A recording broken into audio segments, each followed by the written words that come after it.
मसीह खुदावंद के जलाली और खूबसूरत तरीन नाम में गवाही टेलीविजन के नाजरीन, आज फिर नवीद मलिक का आपकी खिदमत में हाजिर है और खुदावंद का मुकद्दस कलाम लेकर आपकी खिदमत में हाजिर हूं। कितना खूबसूरत इत्तफाक है कि मेरे हाथ में आपके लिए खुदा का कलाम है। और मैं आपको यह बात बताऊं, मेरा इस टेलीविजन से बोलने का मकसद भी यही है कि मैं हूं और आप हूं और हमारे बीच में खुदा का कलाम हो। जब तक मैं हूं, खुदा के मुकद्दस कलाम को आपके गोश गुजार करता रहूं और दस्ते दुआ बुलंद करके रखना मैं खड़ा हूं कि ए खुदा अपने लोगों की जिंदगी में काम कर और ये पैगामात बहुतों की जिंदगियों की तब्दीली, बहाली और बेदारी का सबब बन जाएं। और यकीनन बहुतों के लिए ये पैगामात बरकत का सबब हुए हैं। बहुत सारे लोगों ने इन पैगामात को सुनकर, गवाही टेलीविजन से हमारी गवाही सुनकर अपनी जिंदगियां खुदावंद यीशु मसीह को दी हैं। शायद आप उनमें से एक हैं। गौर से सुनिएगा कि आज फिर मैं आपकी खिदमत में क्या कहना चाहता हूं। गुजरे कल अगर आपको याद होगा तो मैं आपको मरकस की मार्फत लिखी गई इंजील मुकद्दस और उसका 10 बाब और उसकी 50 आयत से कोई बात कर रहा था। और उस 50 आयत में जैसा उस वक्त था, आज भी इसी तरह से ही है कि खुदावंद यीशु मसीह का जब गुजर यरीहो से होता है तो उस वक्त क्या होता है। यहां इस 10 आयत में बड़े क्लियरली और वाज़े तौर पर लिखा हुआ है कि वो अपना कपड़ा फेंक कर उछल पड़ा और यीशु के पास आया। कब? जब यीशु का उधर से गुजर हो रहा था और उससे पहले किसी ने उसको यीशु के बारे में बताया था। ओके, नंबर 1, किसी ने उसको यीशु के बारे में बताया था। और दूसरी बात यह कि वो खुदावंद यीशु मसीह यरीहो में से आकर गुजर रहा था। अब मैं आपसे यह बात पूछना चाहता हूं, कितने लोग आपके इर्द गिर्द हैं जो जरूरतमंद हैं? कितने लोग आपके इर्द गिर्द हैं जो परेशान हैं? मसीहों में आपसे बात कर रहा हूं, दीवार नाल नहीं गाल कर दा पिया, आपसे। हां बहन भाई, आपसे। कितने लोग हमारे मोहल्ले में, हमारी गलियों में, हमारे इर्द गिर्द हैं जो उस अंधे बरतमाई की तरह है। शायद फिजिकली रोशनी है लेकिन स्पिरिचुअली, रूहानी तौर पर नूर नहीं है। चेहरे ते मुनव्वर ने लेकिन दिल तारीक ने। जिंदगी की राहें उनकी बड़ी कठिन और मुश्किल है। और बतौर मसीही आप कितने लोगों के लिए गवाही का सबब बने? किसी ने बरतमाई को गवाही दी, मैं आपको गवाही दे रहा हूं यीशु मसीह की। अब आप कितने लोगों के लिए गवाही का सबब बने? यह कहना, ए खुदा तेरा शुक्र हो मैं पाक रूह से मामूर हूं, बहुत अच्छी बात है। लेकिन जरा यह तो बताइए, अमाल 1:8 में लिखा है जिसमें पाक रूह होगा, खुदा कहता है वो मेरा गवाह होगा। तो फिर तुहाडी गवाही किथे वे? अगर आप अपने इर्द गिर्द के लोगों को गवाही देते हैं तो सबूत होगा कि आप पाक रूह से मामूर हैं।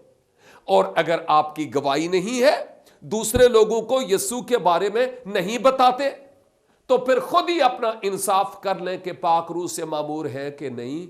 यीशु ते झूठ नहीं ना बोलदा, मैं ते तुसी ते तोल लेने आ, ओ नहीं बोलदा। उसने क्या कहा कि जब रूहुल कुदस नाज़िल होगा तो तुम ना सिर्फ यरूशलेम, तमाम यहूदिया, सामरिया, बल्कि जमीन की इंतहा तक मेरे गवाह होगे। हम कहां खुदावंद यीशु मसीह के गवाह हैं? कितने अंधे बरतमाई हमारे इर्द गिर्द घूमते हैं लेकिन हम उनको यीशु के बारे में नहीं बताते। बेशुमार लोग रास्ते तलाश करते हैं और उनको रास्ता नहीं मिलता। आप रास्ते से वाकिफ हैं। यूहन्ना 14:6, आपने कितने लोगों को रास्ता बताया? यही तो सवाल है जो मुझे पूछना है। अगर मैं नहीं पूछूं तो मैं मुजरम ठहरूंगा। इसलिए जरूरी और अहम तरीन बात है ये। मैं आपसे यह बात पूछना चाहता हूं, कितने ऐसे अंधे बरतमाई हैं जिनको आपने खुदावंद यीशु मसीह के बारे में बताया है? सेकंडली मैं आपको यह बात बताऊं, यीशु का यरीहो में से होकर गुजर हो रहा था और मैं सोचता हूं कि यरीहो में अब की बार यीशु की आमद किसी और के लिए थी या नहीं थी, मुझे इसके बारे में कोई फिक्र नहीं, लेकिन यह बात जरूर थी कि अब की बार यीशु अगर यरीहो में आया तो बरतमाई के लिए आया था। मैं आपको बताऊं, शायद गुजरे कल इस टाइम पर जब आप ये टीवी देख रहे हैं बिजली नहीं थी, शायद आप ये प्रोग्राम नहीं देख पाए, शायद आपके लिए कोई मुश्किल थी गुजरे कल, कोई परौने आ गए सन, या आप खुद कहीं चले गए थे जिस सबब से आप ये प्रोग्राम नहीं देख पाए। लेकिन आज आप इस प्रोग्राम को देख रहे हैं, आज ये पैगाम आप सुन रहे हैं, आज यीशु आपके घर के यरीहो से होकर गुजर रहा है। मौका है कि उसको पुकारिए और उसको कहिए, इब्ने दाऊद मुझ पर रहम कर, मुझे तब्दील कर, मेरी सोच को बदल, मुझे अपना गवाह बना। ये पर्सनल शख्सी तौर पर दुआ की जरूरत है कि नहीं? जरूरत है, ताकि हम यीशु मसीह के गवाह बने। और इसके लिए आपको खुद अपनी जात के लिए दुआ करने की जरूरत है। सिर्फ यानी मसीह को पा लेना और बपतिस्मा ले लेना ही काफी नहीं है, यीशु मसीह की गवाही देना बहुत जरूरी है, क्योंकि ये इस बात का सबूत है कि उसने मुझ पर एहसान किया है और अब मैं उस एहसान की बाबत दूसरों को बताऊं। नेक्स्ट क्या होता है? जब लोगों ने बरतमाई को मना किया कि खबरदार खामोश हो जा और तू यीशु का नाम ना ले, और कलाम में लिखा है वो और जोर से पुकार पुकार कर कहने लगा, ए इब्ने दाऊद मुझ पर रहम कर। कि यीशु बोला सी और सुनन नहीं सी आउंदा। हाँ, क्यों वो पुकार पुकार कर कहता था?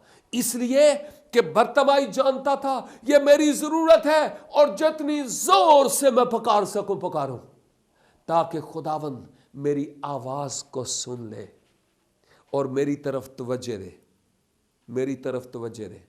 मैं सोचता हूं कि जब पतरस और उसके साथी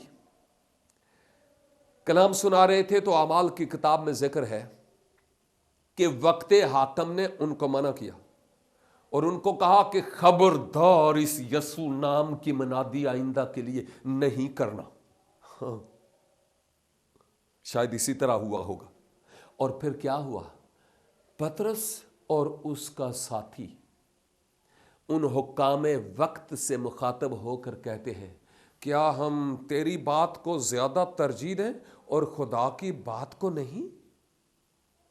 तू बड़ा है या वो बड़ा है? आपने जो करना है कर लो, लेकिन हम यीशु मसीह के नाम की गवाही और मनादी के सिवा और कुछ नहीं कहेंगे। वो जानते थे, मना किया गया, लेकिन वो बोले। यीशु को और उसके शागिर्दों को भी मना किया गया। यीशु ने कहा, ओए जे कदी ए लोग जड़े मेरे पीछे आउंदे ने चुप हो गए ने ते पत्थर चिल्ला उठणगे।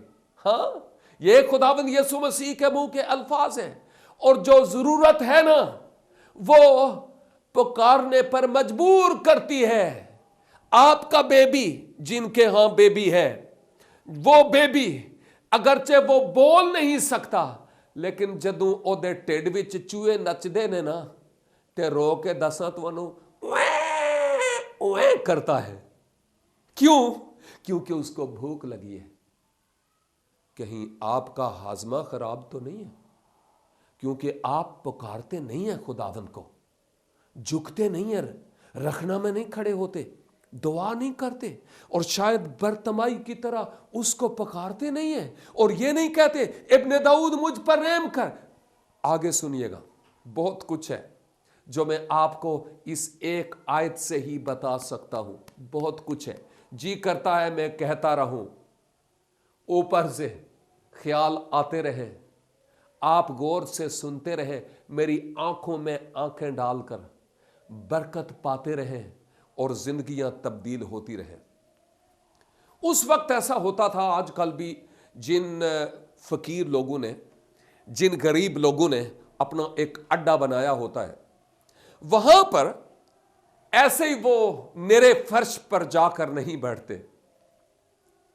वो जो प्रोफेशनल हैं या अरसा दराज से बैठने वाले हैं, उन्होंने बाकायदा ना सिर्फ एक चादर सी बल्कि एक गद्दी सी बनाई होती है जिसके ऊपर जाकर बैठते हैं कि कहीं ये फर्श हमें चुभे ना, नंगा फर्श, ते सर्दियां दे मौसम विच ठंडा भी ना लगे, गर्मियों के मौसम में ये तनूर बनकर हमें काटे भी ना, जलाए भी ना।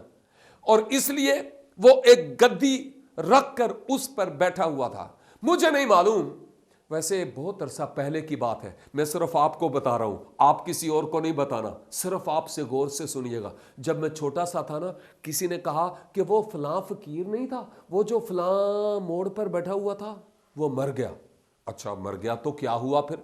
तो पता चला कि जब वो मरा तो वो जिस गद्दी के ऊपर, गोदड़ी जिसके ऊपर बैठा हुआ था, जब उसको उठाया गया, ओए होए होए होए, नोट ही नोट उस गद्दी में से निकले, रुई के बजाय उसमें नोट ही नोट थे। और जब उसके घर गए तो घर जाकर देखा कि उसके घर में भी नोट ही नोट, जिस गद्दे में वो सोता था। क्योंकि इन नाबीना और इन बकारियों का काम सिर्फ और सिर्फ यही था कि वो मांगे, खैरात मांगे, लोगों से लें और जमा करें अपने लिए और अपने अजीजों के लिए।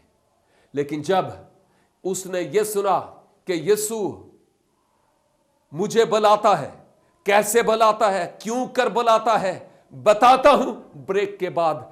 देखते रहिए, प्रोग्राम चला गिरा सिर्फ गवाही टेलीविजन पर।